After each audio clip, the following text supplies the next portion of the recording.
Le métro de Paris est un des plus denses au monde. 297 stations au nom chargé d'histoire et de culture.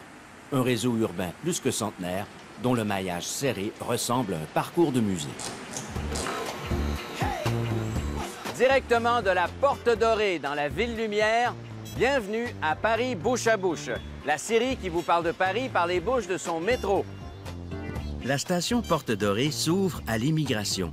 Après en avoir parlé avec les gens de la rue, on visite la Cité nationale de l'histoire de l'immigration pour s'entretenir avec Jacques Toubon, un invité de marque. Autre vedette, à deux roues celle-là, le Vélib nous transporte dans le bois de Vincennes où l'on fait une halte à l'école des chiens guides d'aveugles. La foire du trône nous met tout à l'envers. L'équipe olympique de France de cyclisme prend l'air à la Cipale et la faune aquatique prend l'eau à l'aquarium de la Porte Dorée. Validez votre ticket.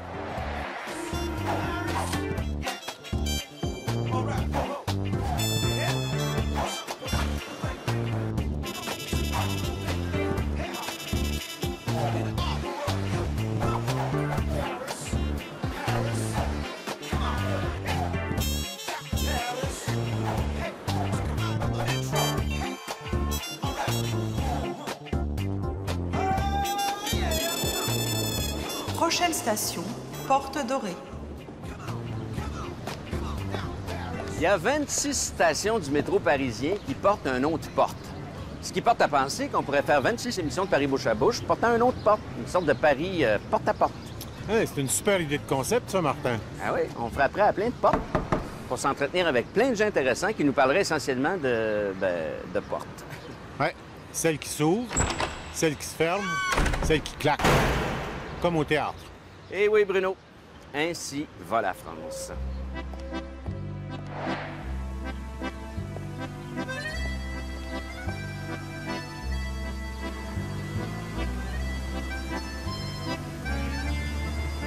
Quand la France régnait sur autre chose qu'elle-même, elle a souvent poussé la porte vers l'extérieur pour coloniser, enseigner, prêcher, convertir les hommes et les devises pour le plus grand enrichissement des Français, finalement. Mais les vents de l'histoire ont tourné, les portes ont claqué et la France est rentrée chez elle. L'immigration, c'est le contraire. C'est l'extérieur qui pousse la porte vers l'intérieur. Les immigrants veulent rentrer, mais la France affiche complet. Par contre, la porte reste grande ouverte pour que les immigrants puissent repartir.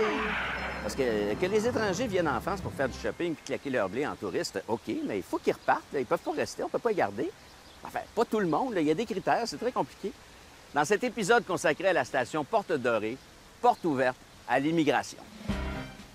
Si l'immigration est une porte, est-ce que vous croyez qu'elle doit être ouverte, fermée ou qu'on doit la claquer? Actuellement, vu les problèmes mondiaux de tous les pays qui arrivent sur un système un peu protectionniste, est-ce qu'on doit accueillir tout le monde si on ne peut pas leur fournir un travail, un toit, une vie décente? Si les gens disent non, on ferme nos frontières parce qu'on ne peut plus accueillir toute la misère du monde, dans un processus démocratique, on ferme, quoi. Mais c'est pas ma politique à moi. Si l'immigration est une porte, croyez-vous que la France doive l'ouvrir, la fermer ou la claquer? Non, on doit l'ouvrir, bien sûr. On ne ferme pas la porte, on ne la claque pas. Un pays comme la France est multiculturel, c'est enrichissant pour la France et pour l'Europe et pour tout le monde, même pour les Libanais. Moi, je suis d'origine algérienne. Et vous croyez que la France a fait un bon travail d'intégration pour ses immigrés? À mon avis, non. Bonjour, monsieur, télévision canadienne. Vous voulez bien répondre à une question? Oui, mais je suis étranger, je ne parle pas trop bien français. C'est très bien. Si l'immigration est une porte, est-ce que vous pensez que la porte en France doit être ouverte, fermée, ou que la France doit la claquer, la porte? Non, il ne veut pas claquer la porte. La porte de France est ouverte pour tout le monde. C'est mon avis. Vous êtes de quelle origine? Je suis d'origine roumaine. Et vous avez été bien accueilli en France? Oui. Si on ouvre la porte à tout le monde, il va falloir gérer tout ça. Si on ferme, c'est sûr qu'il y a aussi des problèmes après. Donc il faut trouver le juste milieu. Vous êtes de quelle origine, monsieur? Camerounaise. Claquer, c'est une évidence que non. L'ouvrir, on ne peut pas. peut évidemment pas, c'est la fameuse phrase de Michel Rocard. Donc malheureusement, on est obligé de fermer. On est obligé de les fermer. Par contre, le minimum, c'est les gens qui rentrent, même clandestinement, ça reste des personnes qui n'ont rien fait de mal, qui font un acte illégal, mais qui n'est pas un acte si terrible que ça. Et donc, il y a un minimum de respect humain à avoir. On accueille ceux qui n'ont pas pu faire autrement que de venir là de façon humaine. Ça pose des problèmes, c'est clair.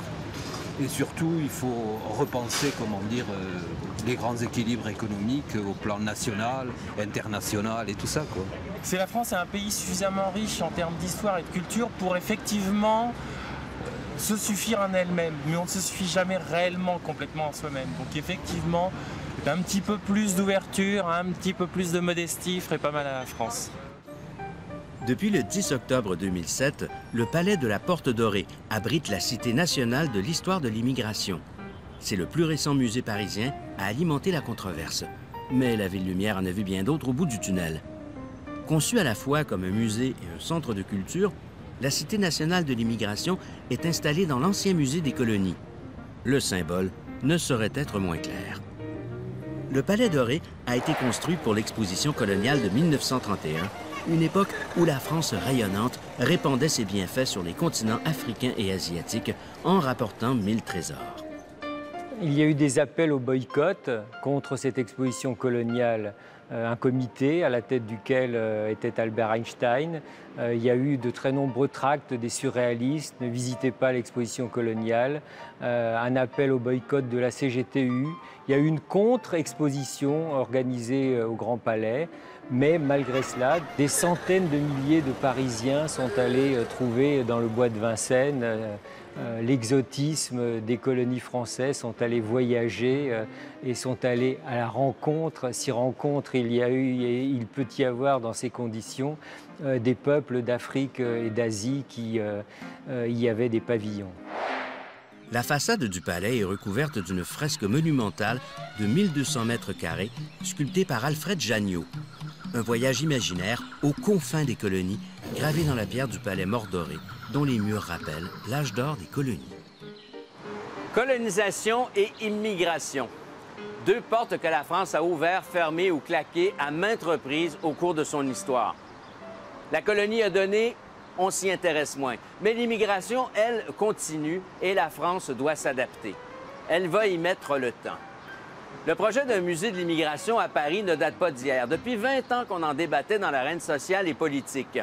À l'origine, l'idée avait germé dans l'esprit d'un conseiller municipal, fils d'immigrés algériens. Raconter l'histoire de la France à travers l'immigration. Du jamais vu. À l'époque, des sommités des historiens s'intéressent à la chose, mais le gouvernement Mitterrand décide d'étouffer l'affaire, souhaitant ainsi ménager les sensibilités de l'extrême droite. En effet, pour le Front national, un musée de l'immigration à Paris, c'était comme construire un camp de concentration en plein cœur de Berlin. De la provocation pure et simple. Quand on sait que les Français ont le sens du débat et qu'ils manient l'art de la rhétorique mieux que n'importe quel immigré, on imagine les tensions et les ambiguïtés politiques que le projet a suscitées dans l'arène publique. Mais contre vents et marées, le projet a tenu bon, notamment grâce à M. Jacques Toubon. Je pense, Martin, que notre invité mérite une présentation plus détaillée. Ancien ministre de la Justice et de la Culture, Jacques Toubon est aujourd'hui député européen ainsi que président du groupement d'intérêt public de la Cité nationale de l'histoire de l'immigration. Si l'immigration est une porte, la France doit-elle l'ouvrir, la fermer ou la claquer? Aujourd'hui, en France et en Europe, nous avons besoin de l'immigration.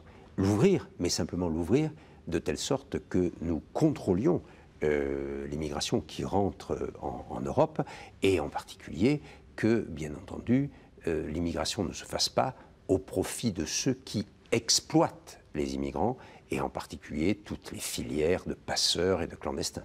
La France, de manière générale, a toujours été une société extrêmement accueillante. C'est pour ça d'ailleurs que notre histoire est une histoire d'immigration, parce que tout simplement ce que nous sommes a été très largement construit par ceux qui, depuis des siècles et des siècles, sont venus s'établir dans notre pays.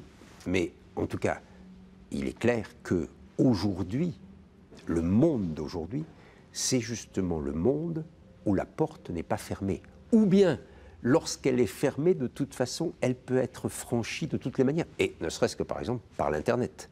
Donc le monde est aujourd'hui un monde ouvert par définition. Et on ne peut pas effectivement se protéger, ni sur le plan économique, ni sur le plan culturel, ni sur le plan politique. On ne peut pas se protéger simplement en édifiant des barrières, des lignes maginaux. Alors c'est vrai que aujourd'hui, par exemple, les phénomènes religieux peuvent conduire à des difficultés. Et il est clair que la réponse, elle est la réponse du modèle laïque. Laïque ne veut pas dire anti-religieux. Laïque veut dire que dans la sphère privée, je pratique la religion que je veux, je pense ce que je veux, j'ai le mode de vie qui m'arrange, c'est ma liberté. Et la Déclaration des droits de l'homme reconnaît la liberté de conscience, la liberté de religion, la liberté d'expression. Et puis de l'autre côté, dans la sphère publique, par exemple, quand je suis à l'école, ou dans la politique, eh bien, il n'y a pas ceux qui pratiquent une religion et ceux qui pratiquent une autre religion. Tous les citoyens sont les mêmes. Est-ce que la Cité d'immigration est venue à point nommé, j'allais dire, pour peut-être justement faire en sorte que le problème de l'immigration n'en devienne pas un plus aigu? C'est clair que la création de la Cité nationale de l'histoire des migrations correspond à une évolution des mentalités. C'est en octobre 2007 que j'ai pu ouvrir au public le cœur, en quelque sorte, de la cité, c'est-à-dire l'exposition permanente repère au milieu de laquelle nous sommes.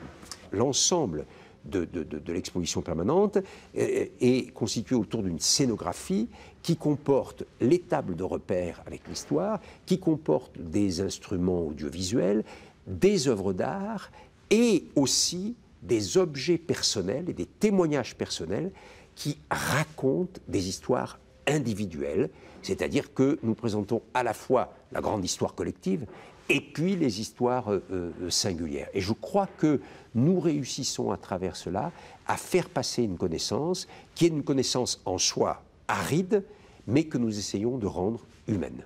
Jacques Toubon, directeur de la Cité nationale de l'histoire de l'immigration, merci de nous avoir accueillis. Sur la façade latérale du palais de la Porte Dorée, qui donne sur l'avenue Armand-Rousseau, on peut lire le nom de tous les Français qui ont écrit l'histoire des colonies. À ses fils, qui ont étendu l'empire de son génie et fait aimer son nom au-delà des mers, la France reconnaissante. Au Québec, les noms de certains de ces colonisateurs sont devenus de véritables symboles de l'identité et de la fierté nationale.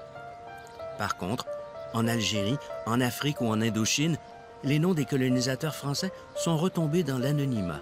On ne parle plus d'eux, plus jamais. On se contente de lire des noms qu'on a aussitôt fait d'oublier.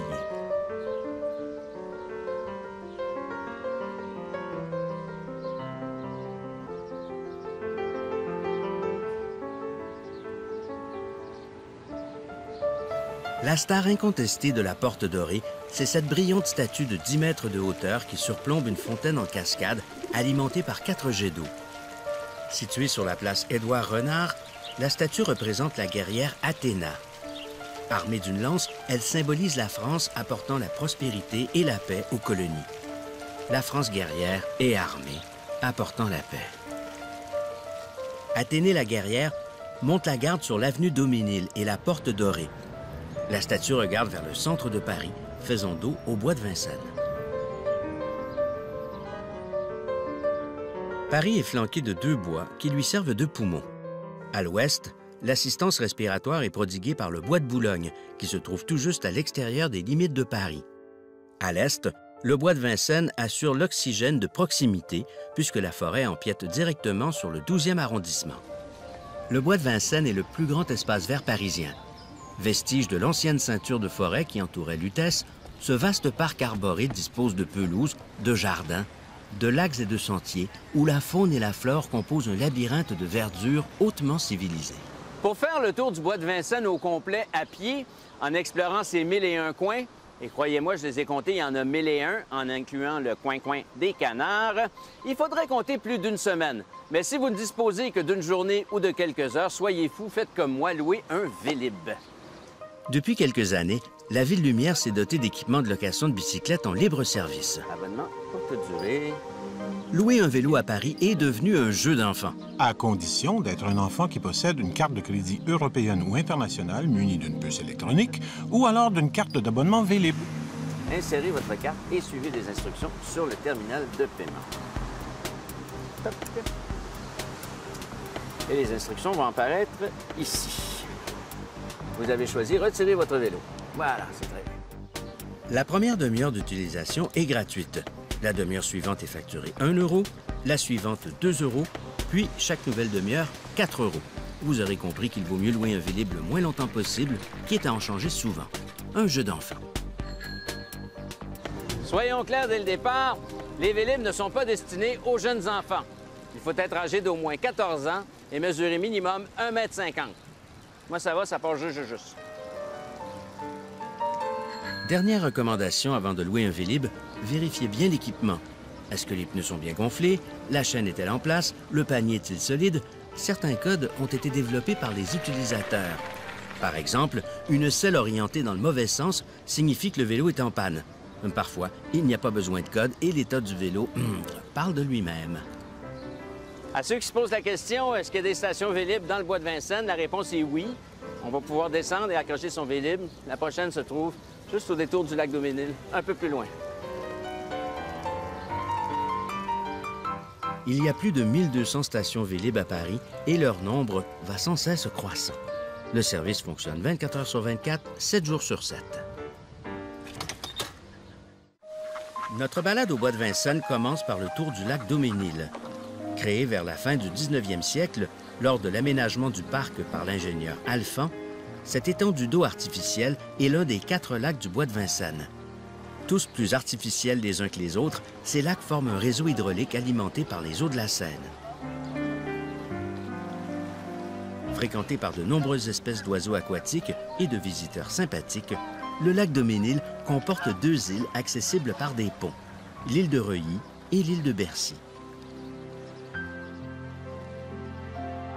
Historien par passion, auteur de 2 ouvrages sur le bois de Vincennes et le bois de Boulogne, Jean-Michel Desrex nous raconte la belle histoire du bois de Vincennes. Il était une fois un bois. C'est un terrain de jeu un peu et de chasse pour les rois, ce bois, au départ. Tout à fait. Philippe Auguste a un pavillon de chasse dans le bois et va entourer le bois d'un mur. Le roi d'Angleterre fait venir, qualifie ce mur d'exceptionnel et envoie au roi de France des daims, des biches pour peupler le bois. Alors ce mur est destiné à empêcher que les bêtes s'en échappent. Voilà, mais il y a une autre vocation, c'est qu'il empêche également les paysans qui sont tout autour de rentrer dans le bois. Et pourquoi voulait-il rentrer dans le bois? Pour tout simplement venir chercher du bois ou bien tuer des lapins ou tuer des biches. Donc ensuite, la présence royale va quand même va perdurer et être de plus en plus forte. Les rois de France vont naître à Vincennes, vont se faire baptiser, vont se marier à Vincennes.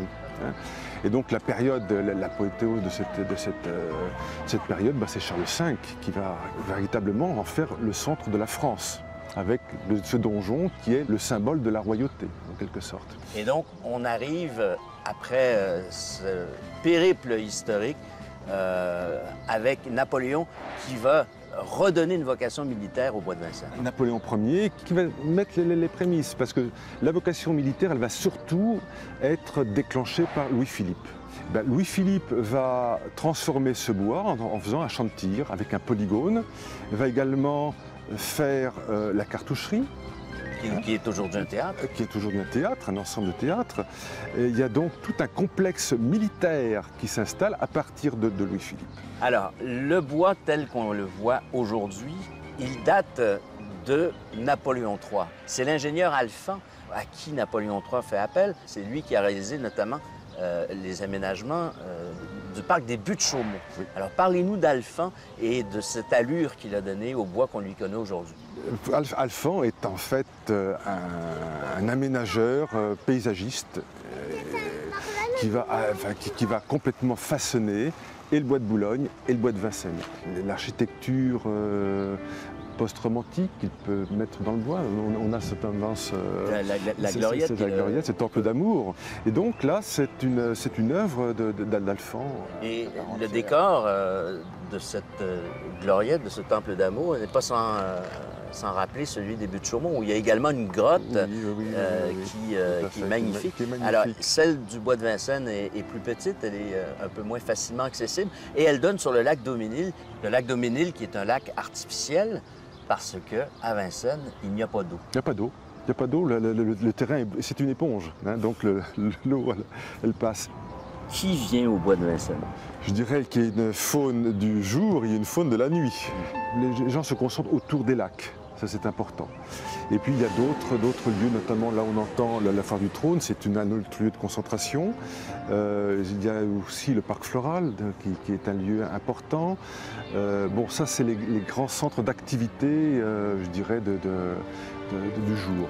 Et puis comme tout centre boisé périurbain, il y a une vie nocturne autre. Voilà. Absolument. Merci, Jean-Michel Dérec, de nous avoir apporté la bonne parole de Vincennes et le beau temps qui est revenu pendant l'entrevue. Absolument, on a eu de la chance.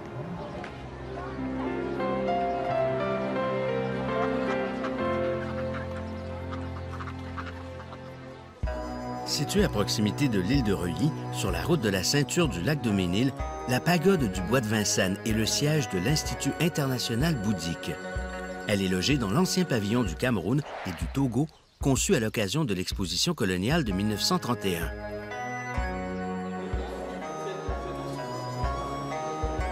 De quoi s'élever l'âme et l'esprit en présence du plus grand Bouddha d'Europe. Recouvert de feuilles d'or, il veille sur la pagode de Vincennes ainsi que sur le centre Kajujong, un temple de style tibétain et bhoutanais inauguré en 1985. Le temple et la cour se visitent uniquement les jours de fête bouddhique ou accompagnés d'un conférencier. Si vous n'avez pas la chance d'admirer le Bouddha géant, restez zen. Sur la pelouse extérieure, l'œuvre du sculpteur Torao Yasaki s'offre au regard des promeneurs. Ces pèlerins des nuages et de l'eau prient sans cesse, cherchant la vérité à travers le spectacle de la nature qu'ils parcourent tels les nuages du ciel, telle l'eau de la rivière. Mais laissons ces personnages statiques à leur méditation. D'autres surprises nous attendent dans le bois de Vincennes. Située en face du rocher du bois de Vincennes, l'École des chiens guides d'aveugles de Paris et de la région parisienne a été inaugurée en 1987 par le maire de l'époque, Jacques Chirac.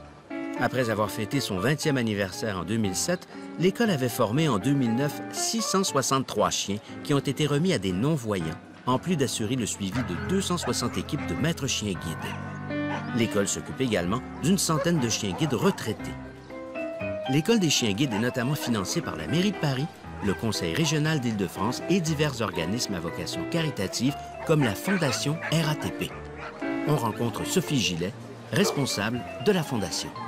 La Fondation RATP s'implique dans l'insertion sociale, c'est-à-dire elle aide les gens en difficulté à se retrouver un emploi. Oui, notre mission est d'aider des projets associatifs dans 3 domaines d'activité qui sont effectivement l'insertion sociale et professionnelle, où nous aidons des gens qui sont très éloignés de l'emploi à se réinsérer, ou nous les aidons à se former pour trouver un emploi. Un autre domaine d'activité est le civisme et l'environnement, donc aider aussi les gens à comprendre les enjeux du développement durable. Alors pour une entreprise de transport public, ça semble une évidence. Et puis enfin un autre domaine qui est le lien et l'entraide, donc qui regroupe pas mal d'activités, et en particulier celle de l'école des chiens guides d'aveugles, où nous nous trouvons aujourd'hui. Et notre objectif là, c'est évidemment d'aider les gens qui ont un handicap à pouvoir se déplacer dans les transports, mais également de leur vie au quotidien. Et nous avons d'ailleurs, au sein de cette association que nous soutenons financièrement, nous avons également un bénévole. Sébastien est conducteur de métro sur la ligne 3 et pendant son temps libre, il a choisi d'être bénévole dans l'école de chiens guides d'aveugles. Dans cette école, il a rencontré Cindy, qui est non-voyante, et qui est bénéficiaire d'un chien qui a été éduqué par cette école. On est dans l'allée des lapins avec Cindy et Sébastien. Sébastien, raconte-nous ce que vous êtes en train de faire tous les 3. Moi, je suis donc bénévole et j'ai à l'école des chiens guides de Paris Et je fais donc des détentes avec Cindy et sa chienne Amande. Et donc régulièrement, eh bien, on vient détendre Amande pour qu'elle puisse décompresser de ces journées de travail qui peuvent être également stressantes. Donc voilà, donc on fait des détentes ensemble. Donc moi je prends Cindy au bras et je suis les yeux de Cindy pendant que Amande se détend et j'explique un petit peu ce que fait Amande en fait dans le bois, quoi, ce qu'elle a le droit de faire, ce qu'elle n'a pas le droit de faire, et voilà. Parce que c'est vrai que quand on se retrouve seul, on a plutôt tendance à s'asseoir sur un banc et à lâcher le chien en disant bon bah vas-y, va jouer autour, parce que c'est pas toujours évident de pouvoir aller faire une balade dans un bois quand on est non-voyant, parce que moi j'avoue que je me perdrais assez facilement. Comme ça, moi je prends le bras du bénévole, donc de Sébastien en l'occurrence, et on peut aller se balader un peu partout dès qu'il y a un bois ou un parc où on peut lâcher les chiens. Ce chien, donc Amande, comme tant d'autres, est formé dans une école, Sébastien. Explique-nous ce qu'on y fait et comment on les éduque, ces chiens. Alors ce qu'on y fait, on va commencer par le commencement, hein. Donc les chiens sont choisis par l'école en élevage, entre autres, ou soit de portée de chiennes qui appartiennent à l'école. Et à partir de là, donc les chiens sont ensuite, les chiots, hein, sont remis aux familles d'accueil. Et le chien revient régulièrement à l'école, le chiot, hein, avec la famille d'accueil, pour continuer à travailler des exercices de plus en plus durs, tout ça sur les 12 mois. Alors Cindy, explique-nous justement ce qui s'y passe aujourd'hui précisément à l'école des chiens guides. Donc c'est une journée porte ouverte, l'école en organise 2 par an environ. Donc c'est une journée où en fait tout un chacun peut venir à l'école voir un petit peu comment se passe l'éducation d'un chien guide. Sébastien, parle-nous d'une activité que pratique Cindy. Bon, c'est une belle activité, mais c'est très scientifique finalement ce qu'elle est en train de faire là. Ah, Cindy, donc elle a fait un stage pour faire des massages canins aux chiens.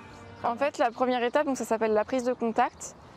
Ça consiste, en fait, on parcourt tout le chien avec nos mains, ouais, pour voir déjà s'il est blessé, parce qu'on ne sait jamais, on peut très bien avoir un chien amassé qui peut avoir une petite blessure ou une tique ou n'importe quoi. Voilà, et c'est là aussi où on s'aperçoit. On s'aperçoit surtout qu'Amande est très dissipée aujourd'hui. Ah oui, c'est vrai que d'habitude elle est beaucoup plus sage, mais là je l'ai massée au moment de la porte ouverte et c'est vrai qu'il y avait beaucoup de stimulation autour. Mais c'est vrai qu'elle a eu du mal. Donc c'est vrai qu'Amande est aussi une chienne qui se dissipe très facilement de nature. Donc il faut arriver à la cadrer. Mais justement en fait la prise de contact est là pour ça aussi. On se cale en fait sur la respiration du chien. On se met vraiment en osmose tous les deux. Et après ça permet de lui faire un bon massage. Donc ça peut être un massage relaxant ou stimulant selon le type de chien. Et voilà. Et c'est vrai que ça leur fait beaucoup de bien. Sébastien, Cindy, merci d'avoir fait cette pause pendant votre balade pour nous accorder une entrevue. On vous laisse reprendre votre chemin avec Amande. Merci à vous. Merci. Située au sud-ouest du lac de Daumesnil, la pelouse de Reuilly est un vaste espace goudronné qui n'a de pelouse que le nom. Mais avouez que l'appellation pelouse de Reuilly est plus apte à attirer les foules que le goudron de Reuilly. La pelouse de Reuilly est un lieu traditionnellement voué aux rassemblements et aux manifestations populaires de nature politique ou associative. Mais depuis 1965, elle accueille d'abord et avant tout la plus grande fête foraine parisienne, la Foire du Trône. Parc d'attractions, d'amusements et de célébrations populaires, la Foire du Trône tourne rond depuis plus de 40 ans. Pendant 2 mois, en avril et en mai, le manège est le même. Ambiance bon enfant, effluve de grandes fritures et de barbe à papa, plonge petits et grands dans un univers où le calme et la sérénité peuvent toujours repasser. Ici, on s'amuse haut et fort. Vous n'avez qu'à demander à l'un des 5 millions de visiteurs qui y viennent chaque année. Ça va, ça fait pas trop peur? Ah bon, alors je vais faire un tour. Merci beaucoup.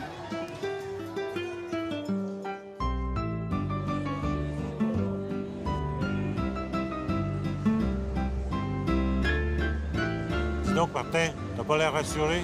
Pourtant, c'est toi qui voulais faire un tour. Hey, ça va vite, hein? T'as pas peur, toi? Ah, tu sais, mon cher, que dans une vie antérieure, j'étais parachutiste. Là, ça va redescendre, là. Oui, comme le disait Isaac Newton, tout ce qui monte redescend. Ah, je suis pas rassuré, hein. Bon, ben fais-nous ton petit topo historique. Ça va te distraire. À l'origine, la foire du Trône s'appelait la foire du pain d'épices. C'est la plus ancienne fête foraine à Paris. En 2009, elle fêtait son 1055e anniversaire. En l'an 957, l'abbaye de Saint-Antoine obtient la permission de vendre une sorte de pain d'épices durant la Semaine sainte en l'honneur de leur saint patron. Et l'appellation Foire du Trône vient du fait qu'à l'origine, elle se situait à la place de la Nation, sur la place du Trône. Maintenant que l'essentiel est dit, on va dire que Bruno et moi, en fait, on va rien dire du tout, parce que dans ce genre de manège-là, c'est impossible de parler. On peut juste se taire et se détendre. Est-ce que t'es relax, Bruno? Complètement zen, Martin! Oh, Bruno, je pense que j'ai un peu de mal de cœur!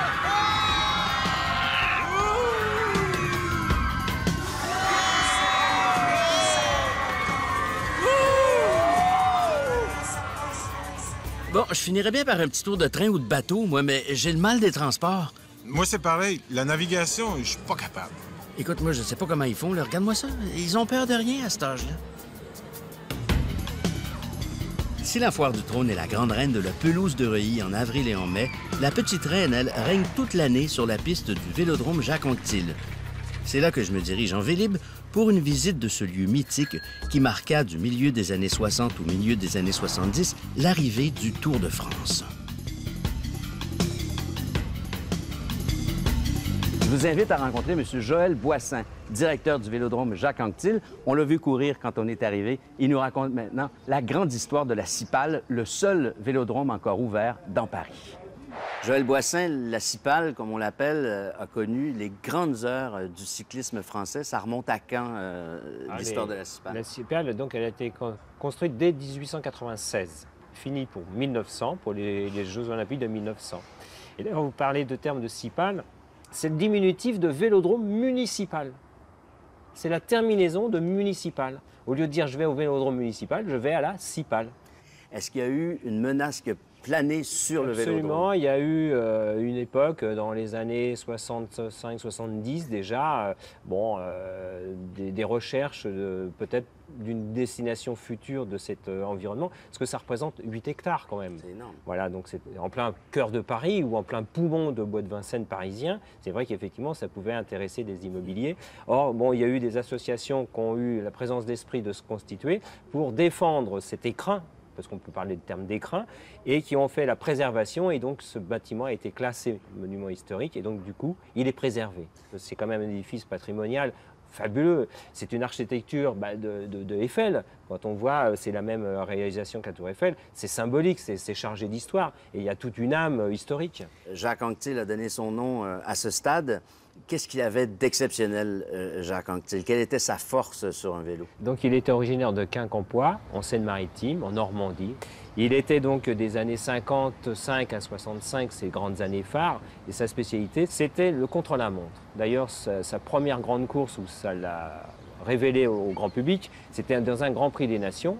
Il avait 19 ans et il a battu tous les spécialistes de plusieurs minutes. Et il a vraiment excellé dans les contre-la-montre. Alors, si on veut venir faire du vélo à la Cipale, qu'est-ce qu'il faut? D'abord, il faut un vélo, mais qu'est-ce qu'il faut d'autre? Alors, ça comporte effectivement quelques contraintes. Il faut avoir un vélo dit de piste. C'est un vélo qui est très simpliste puisqu'il est dépourvu de périphérique, comme on dit. Donc, il est dépourvu de frein, il est dépourvu de dérailleur. Il a un seul et unique braquet et en pignon fixe. C'est-à-dire que les manivelles du pédalier tournent en permanence. Et comme on n'a pas de frein, il y a une vraie science pour s'arrêter.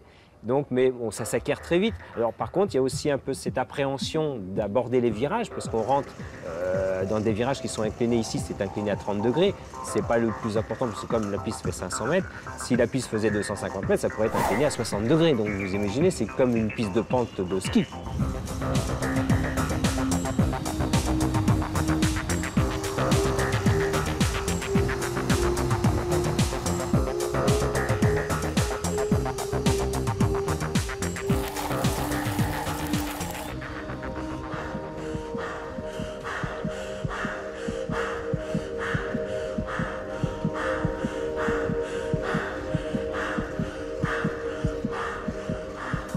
Au bord de l'anneau magique de la Cipale, vous verrez peut-être courir des vétérans, des amateurs et parfois même des champions du monde.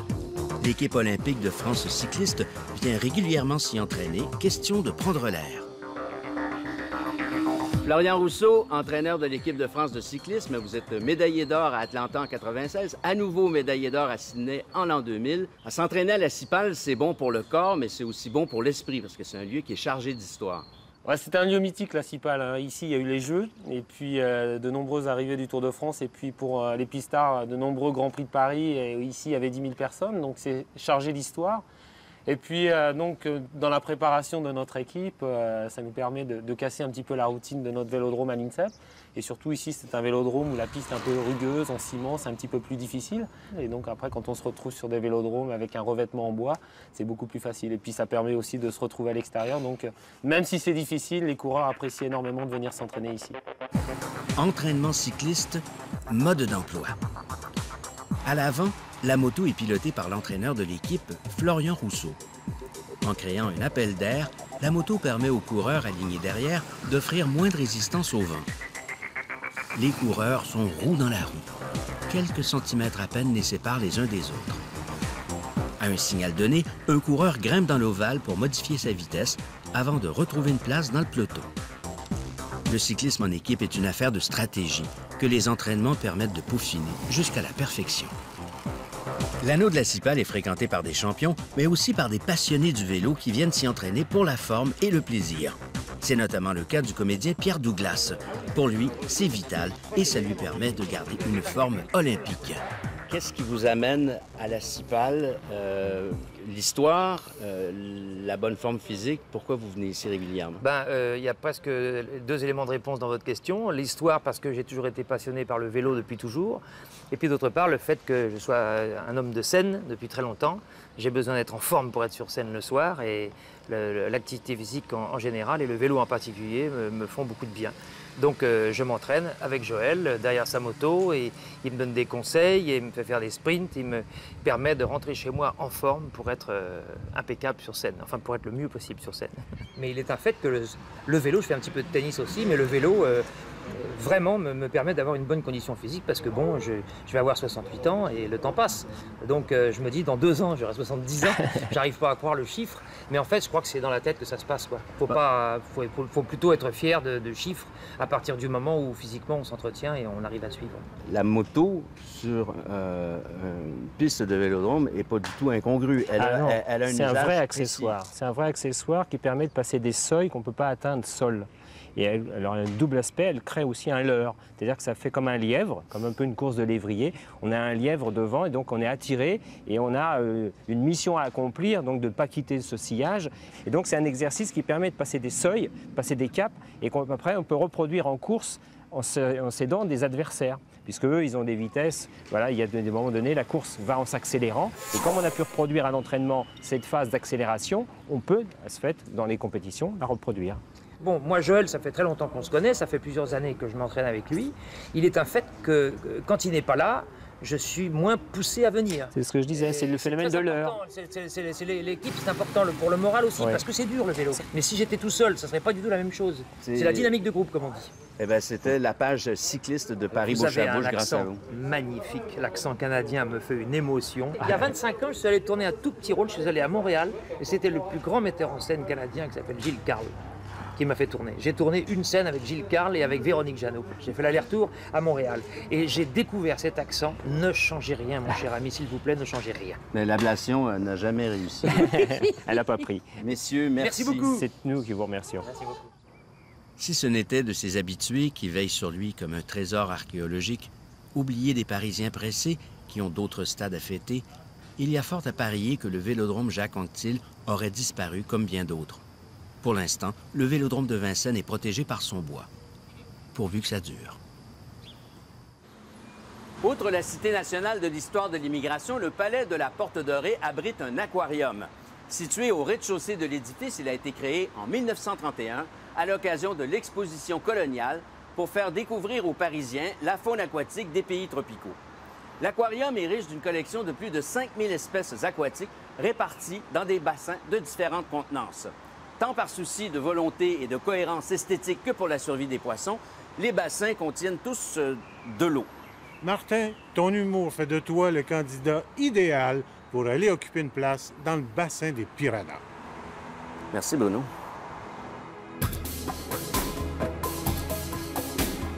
À l'époque de sa création, lors de l'exposition coloniale de 1931, cet aquarium était pour le public parisien une véritable révélation. En effet, peu de gens jusque-là avaient pu voir des vrais poissons exotiques. Voilà pourquoi des milliers de visiteurs sont venus ici se coller le bout du nez sur ces aquariums. Aujourd'hui, à l'heure où la vie marine est menacée par la surpêche et les problèmes environnementaux, la mission écologique de l'aquarium de la Porte Dorée prend tout son sens. Pour en parler davantage, nous nous entretenons avec son directeur, M. Ignet. Nous avons une vocation pédagogique, on est ministère de la Culture, on a un public familial et donc il faut que les poissons soient très accessibles. On a cette chance effectivement de dimensionnement qui permet cette proximité entre l'animal et l'homme qui se projette un peu sur les poissons.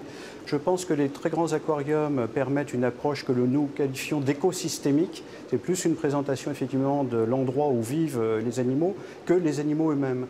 Et donc ici, on est plus dans une collection de poissons, mais qui est un excellent support pédagogique. Les aquariums sont en réalité des groupes d'aquariums. On n'a pas un bac, puis un autre bac. On a des groupes d'aquariums avec des thématiques communes. Donc on fait comme ça un peu le tour des continents. Et donc nous sommes parfaitement clairs, notre thématique est tropicale.